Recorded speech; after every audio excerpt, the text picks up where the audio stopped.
Hey Barons, Miss Carp here again. Hi. Okay, we're doing reciprocal rule for differentiation. So if h of x equals 1 over g of x, then h prime of x will equal the negative of the derivative of the ground function over the original ground function squared. So this is kind of a nice clean, usually when we use it, it's pretty clean.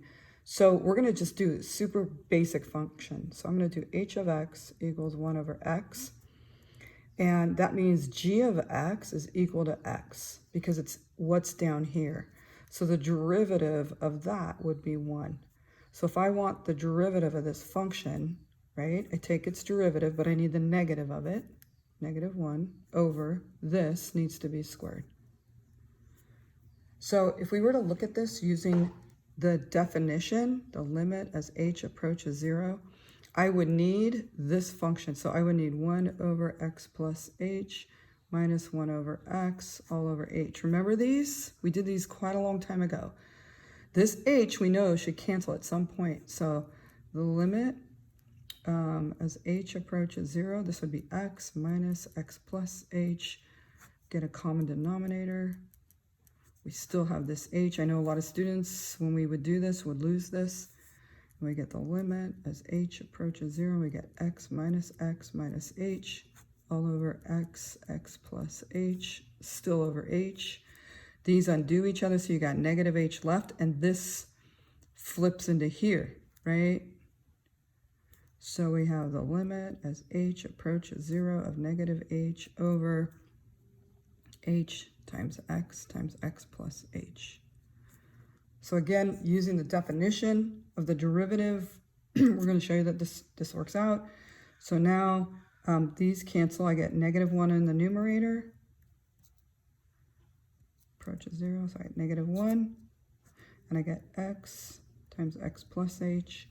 And if I sub in, do direct substitution now, which I can, I couldn't do it up here. If I do it now, then I get, this gives me negative 1 over x squared, which is the same.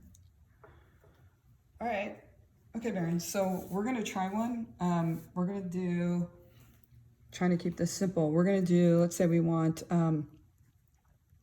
h of x equal to 1 over x squared. Okay, so I would like you to pause it, try it on your own, see if you can do it. Remember, the g of x is in the denominator. All right, here we go. So g of x equals x squared. G prime equals 2x. So h, the derivative of this would be, I need the derivative, so I get negative 2x, and I need the negative of it, right? That's super important.